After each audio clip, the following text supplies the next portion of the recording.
What's up, everybody? Welcome back to our channel. I am still Dustin, and this is still my lovely wife. Hungry Hippo. Oh my God.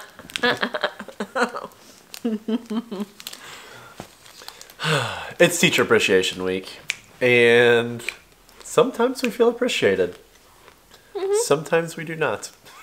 Dustin's going to share some stories to remind you of why you should always appreciate the teachers in your life, your children's lives, whatever.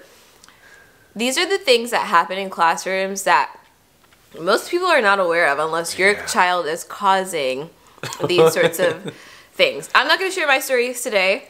Dustin has far more than I do. So maybe later we could do a collab video where I share some of mine, some of his, but... I've got stories for days. And if you watched our last live 2 weeks ago, then you know that it was requested that we share some of our teacher tales, so... Yeah, without so we further figured ado, this week, Teacher Appreciation Week, we'll let you know a few things that teachers deal with. and then be sure to send a person that you know that teaches like coffee, Venmo them some money. Just think about pretty much every teacher that you know has had... Well, no, I haven't had some of these experiences, but like... You haven't had any of these experiences, but we all have that some experience. severe, but yes, some sort of experience along these lines.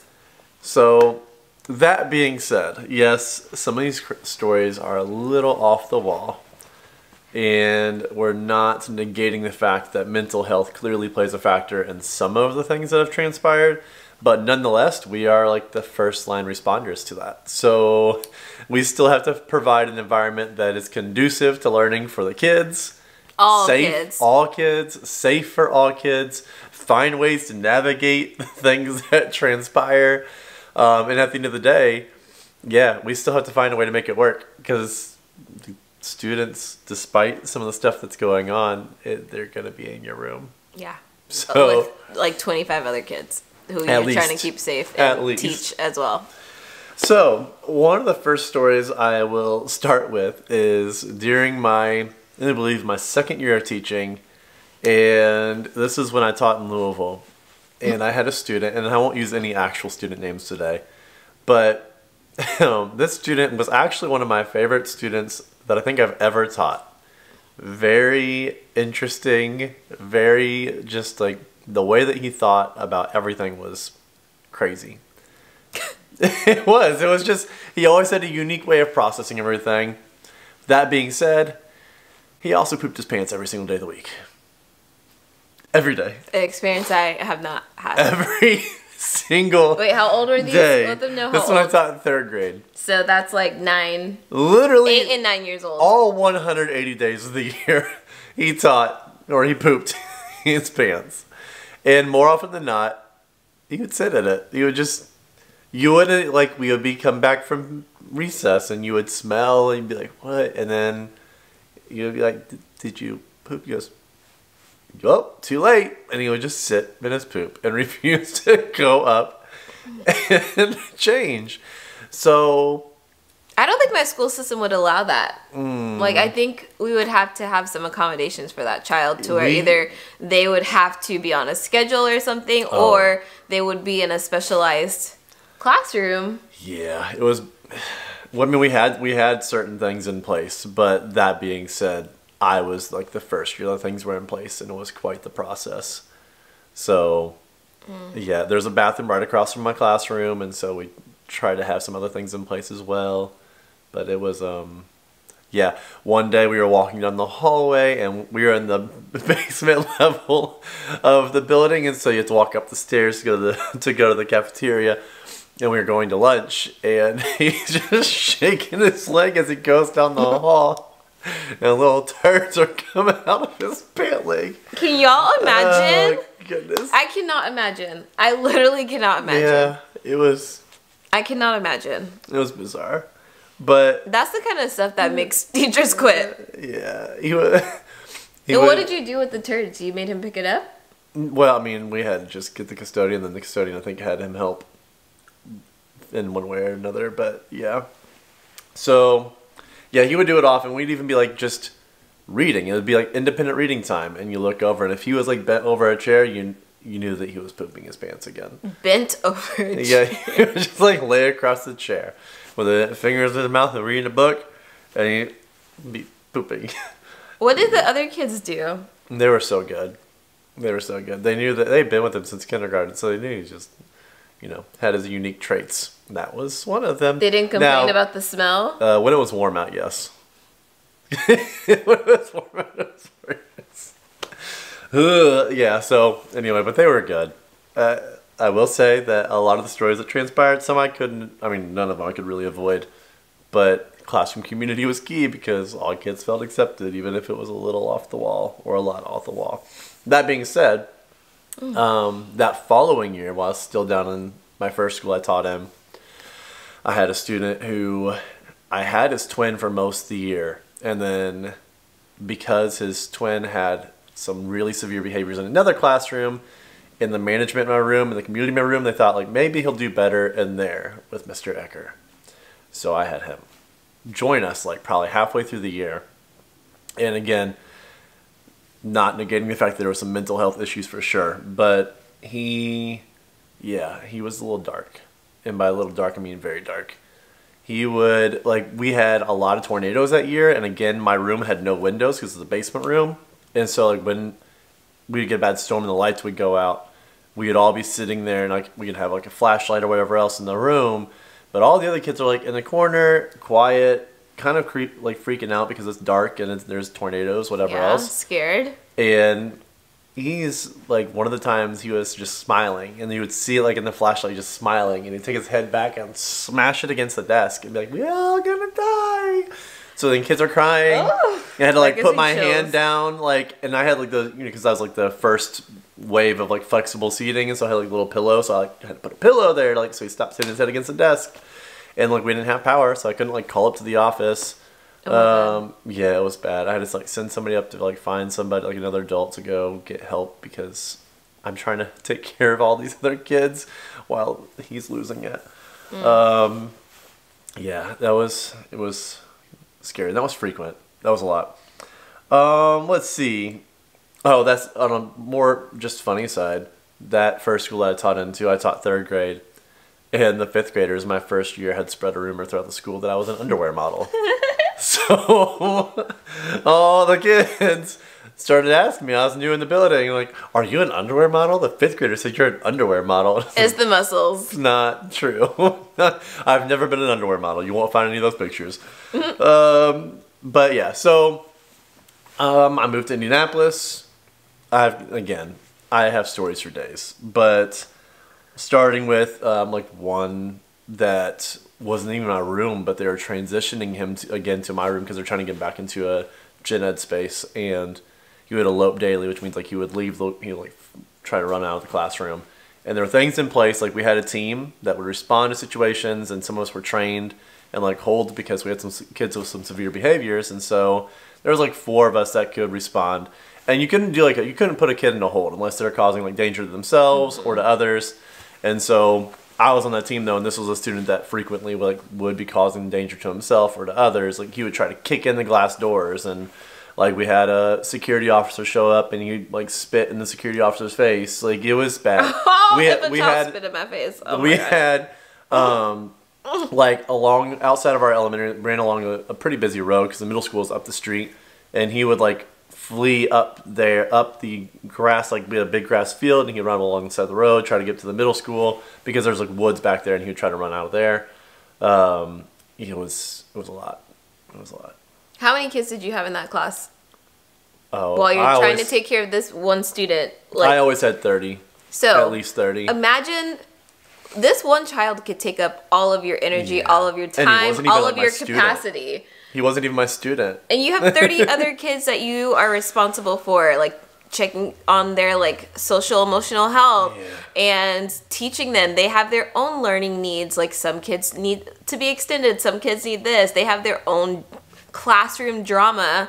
And you're trying to manage all of that within 30 other beings. And then this one being is taking up so much. Yeah. I had 3 siblings one year after another, and I kept on getting them because they'd had some behavioral issues all throughout school.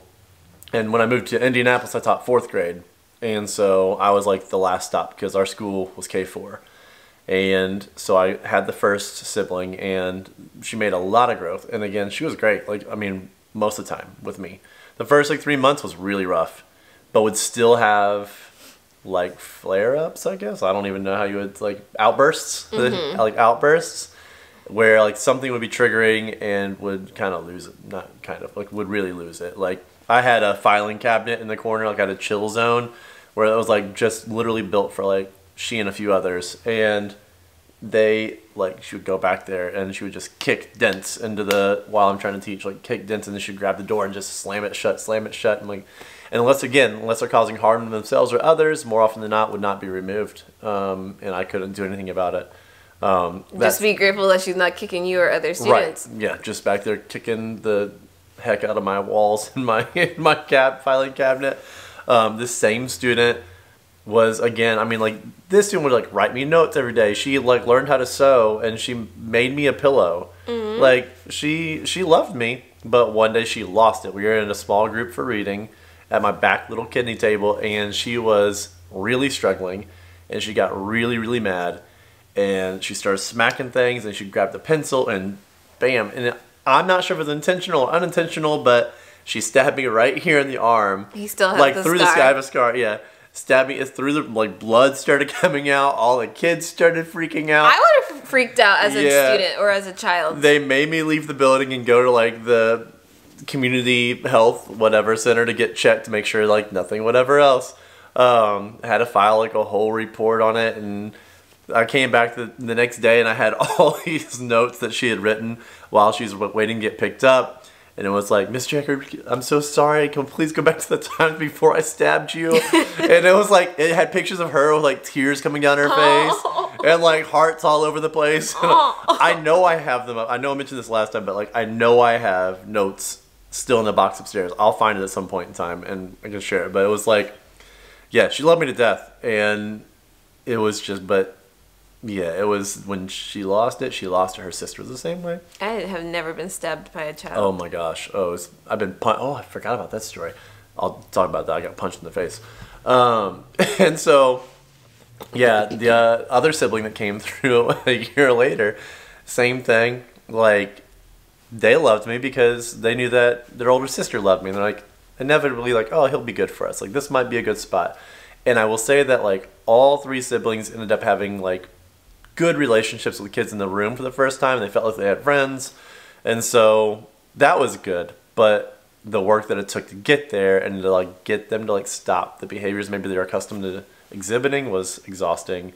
Like, this particular student would walk around while I'm teaching and just like smile at me the whole time and just walk and knock books off the library, like waiting to see if I'd respond. Like, while I'm up there teaching, just walk around and just smile, like, knock the books off the bookshelves, knock papers on the floor, and just smile. And if it wasn't working, we had a document camera. But the school I was at did not have like an overhead projector, so I just had a document camera, and it was like on a cart. And so I'd be modeling math problems on there. And she would come up, and then, like, she would tilt the overhead projector down. Oh, she was testing you. So it couldn't see, so I have to readjust it. And if you know those things, like, they're a pain in the butt to like get to where you can. And so if that didn't work, then, and like all their kids were just like watching, and like, we done yet? And all right, so please take a seat, and keep on modeling. And then she would knock the papers on the ground that I was like modeling on. If I was writing on the board, she, and I had another boy who did this as well, would, while I was like modeling the problems on the board or whatever else, would just smile at me, and then whoosh, as I'm writing and wiping them off the, it was, yeah. And you just ignored it. It was exhausting. You ignored it because if you addressed it would be bigger. If you address it, become bigger, or it's like they're waiting for the attention. Because what I learned from working with a lot of students that have these behaviors is that the more often, it's often an escape. So like, if I address it, if I find a way, and it's not fair to the other students, but at the same time, like, it's not fair that they have to adjust, but they learn to adjust. But at the same time, like, if I didn't, it's going to be every single day for the entire school year. And every single day it's a distraction. Whereas I dealt with it for a few months, and for the most part it stopped, because they knew, I'm like, I'm not acknowledging the behavior. I'm not going to go back and forth with you.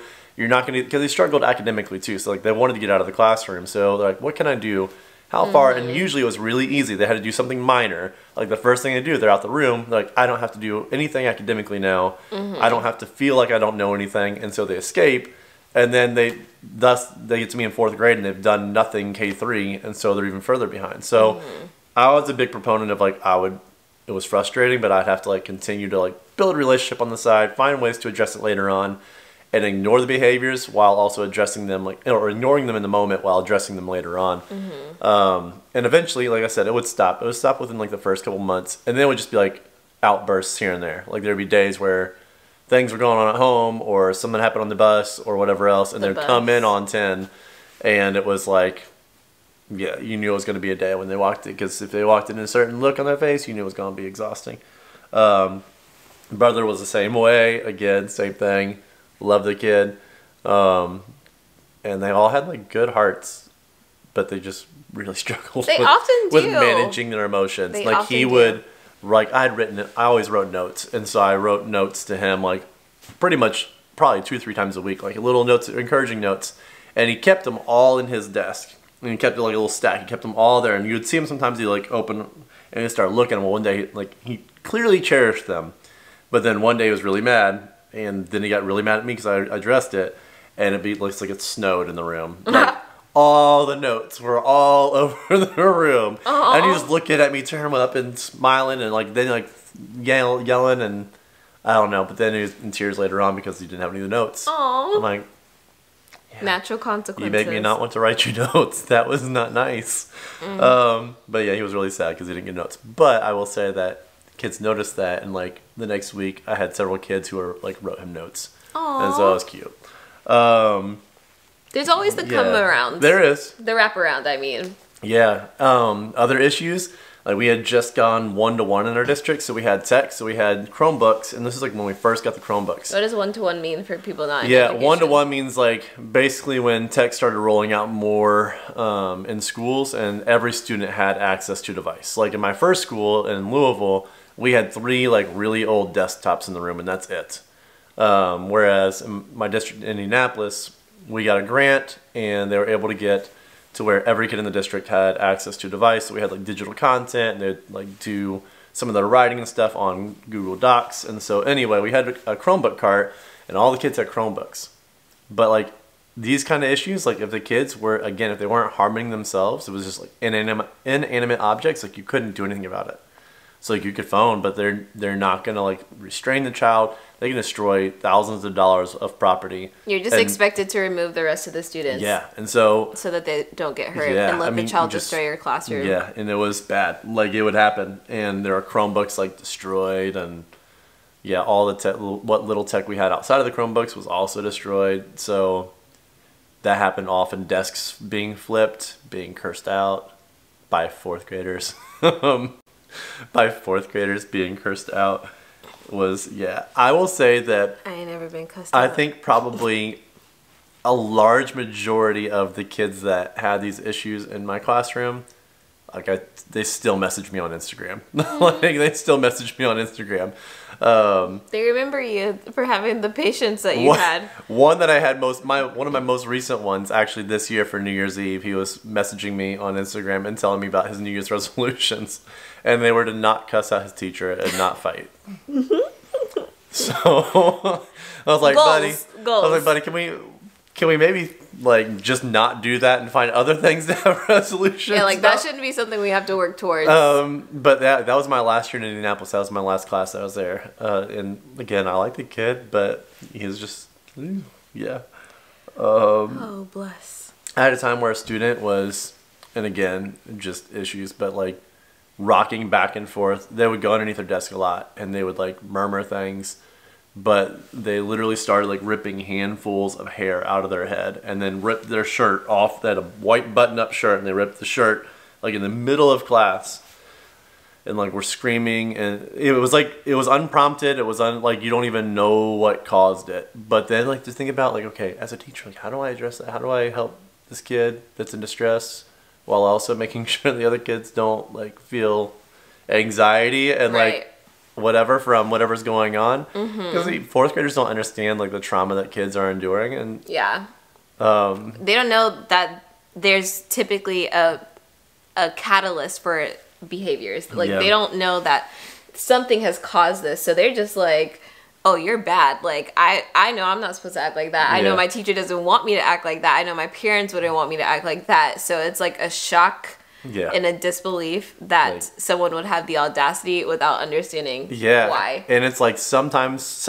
it would come full circle, and like eventually maybe a kid would share with like, oh, like I'm dealing with blah blah blah, and then the kids were like, oh wow, that's why. Like I had one of my favorite classes I ever had in Indianapolis. I mean, you have a favorite class at some point in time. Oh, I This for was sure, definitely yeah. one of my favorite classes I ever had, and I don't know, like they. I had one boy in that class that had issues all through school, and he got to meet. He was super smart, like crazy smart, especially in math.